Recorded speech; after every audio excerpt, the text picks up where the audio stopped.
Happy Thanksgiving. We're trying something new here with Semi Sages of the Pages, and we're releasing a chapter a day of Wrapping Paper Rivals between now, Thanksgiving, and Christmas Eve.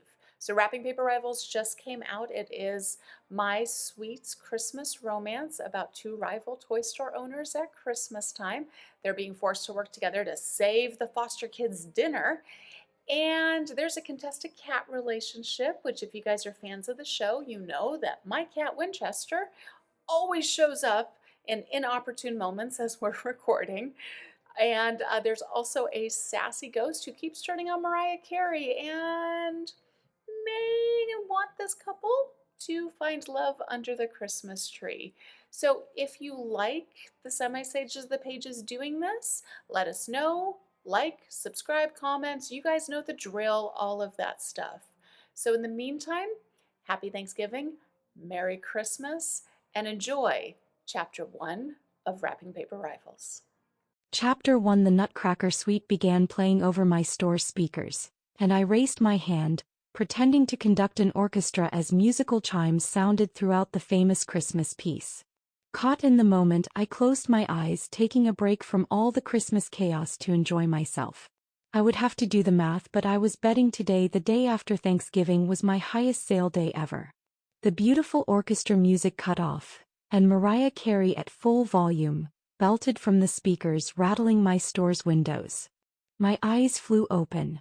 "Stop playing," I snapped to my voice-activated sound system. The music stopped. "Really, Charles?" "Mariah Carey." There was no answer, which I had to admit was a good thing. My ghost had only communicated with me by messing with the store's electrical system, adding cold spots in random places and knocking merchandise over. He started talking, I'd have a heart attack. I'd named him Charles, though I had no idea if the name was even close to his given one. "Play the Nutcracker Suite," I asked my sound system, ignoring the sudden drop in temperature. I tried to get back into the Christmas zone, the celebratory feel and anticipation of the next month of Christmas joy, but the perfect moment was gone. Well, it would be back. And I should focus instead of orchestrating an imaginary band. I'd sent my assistant Franklin home to enjoy Thanksgiving leftovers with his friends and was looking forward to a quiet evening. Eyeing my shop, I gauged I had about 30 more minutes of work. Perfect time to order some to-go food so it'd be ready when I was done with my day. I didn't have the energy to cook tonight, and the rest of this weekend was going to be crazy. The leftovers would be gold. Mariah Carey started playing again and I unplugged the system. "Enough," I said. "We've listened to that song 4 times today. No more. In fact, no more Christmas music." I doubted Charles would listen to me, so I popped in earbuds to listen to some Taylor Swift. Humming to myself, I started closing my doll shop, restocking the specialty Barbies, the furniture kits for doll houses, and the multitude of tiny doll clothes and even tinier little shoes. My store did well with dollhouse and miniature furniture accessories, and I restocked a few empty areas. I was going to have to place another order sooner than expected. I finished by tidying up the doll parts area. A spot hidden behind a screen after a TikTok someone recorded in my store got several hundreds of thousands of views for all the doll parts in their bins. I knew dolls creeped some people out, but I hadn't expected the horrified comments due to the different-sized arms, legs, wigs, and eyeballs, all carefully organized for doll makers to find. The TikTok had boosted my online sales, which was a bonus. But after that, I now hid the parts behind a screen where customers didn't have to see them. Valuable Barbies, exclusive and hard-to-find monster highs from comic book conventions, and special edition Madame Alexanders sat behind glass cases, and I scrubbed away the fingerprints of those who had gotten a little close. I rearranged the paper ornaments on the giant holiday tree in the middle of the store. I loved setting up a giving tree every year, where shoppers could pick a handwritten ornament for a foster child and purchase the gifts for them, returning the presents to my store for me to pass out at a huge Christmas dinner in a few weeks. As a foster child, I remembered the one year I'd gotten gifts under the tree: clean socks, new jeans that fit, and a simple fashion doll. I spent the next few months doing odd jobs for her so I could purchase different outfits. My next round of foster parents had taken that doll away when I'd forgotten to unload the dishwasher, caught up in a homework assignment.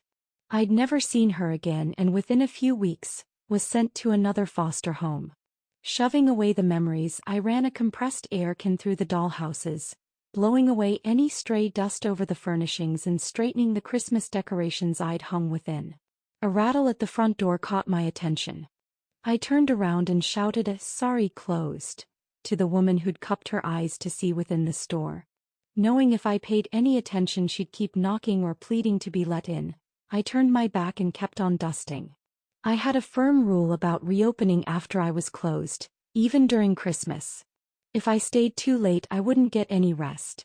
And I was starving and couldn't wait to get my feet up, drink a cold glass of white wine and enjoy fiery curry while watching some cheesy Christmas romance. This was my favorite time of the year and I was going to enjoy every cliché. I startled when the silver bell I'd hung over the door handle started jangling. "Charles, stop it," I hissed, hunching my back and resisting the urge to turn around and see if the woman was still there. "I'm closed and I'm not opening that door." But he ignored me and kept jangling the bell, the sound echoing through the store. After a minute or two of the nonstop noise, I spun around with a frustrated sigh. A haunted doll shop sounded amazing in theory, but in practicality, it was a pain in the ass. The woman, bundled in a blue beanie and holiday scarf, her red hair attractively framing her face, was still at the door, typing frantically on her phone. I'd always been jealous of women who were natural redheads. My own hair was black and had luckily resisted graying as it also resisted coloring. I wore it in a short multi-layered bob that highlighted my narrow nose and big blue eyes. Charles rang the silver bell so loudly it echoed into the street, making the woman look up from her phone. Our eyes met through the window and she smiled happily. Swell. She'd gotten my attention. I stomped to the door, reminding myself as I flung it open that I wasn't actually mad at her. "I'm sorry, we're closed," I said, working to keep my voice modulated and friendly though firm. "I know, and I'm a horrible person. It's my niece's birthday. We're celebrating over at the restaurant Serenity. In fact, everyone is already there, and my stupid brother, not my niece's parent by the way, didn't get her a present even though he said he was going to. And I'm sorry and I suck and I know you're closed and I'll pay double or triple or whatever, but she loves your store and has one of the fashion dream dolls or has a bunch or something and I wanted to get her some clothes for it and this is terrible of me." I stopped the woman before she'd faint from lack of oxygen. "I'm so sorry, but, please. It's been a really rough year for my family. They all came in for Thanksgiving and it's been bumpy. I'm hoping if we can get through my niece's birthday dinner, we'll get past it." The door, I was holding partially open so my body blocked it, was wrenched from my hand, flinging wide as Charles decided I was going to help this woman out. "Come on in," I said with a sigh. "I actually just got in some great clothes for the fashion dreams for the holiday. Knee-high boots, a cute little hoodie that has cat ears, and this embroidered bohemian shirt. They're selling like mad and I can barely keep them stocked." "Oh, thank you, thank you, thank you. I'm Laura, by the way." "Kayla." I led the woman over to the selection of doll clothes but stopped when Laura paused. She stared around her, open-mouthed. "This is the coolest thing I've ever seen."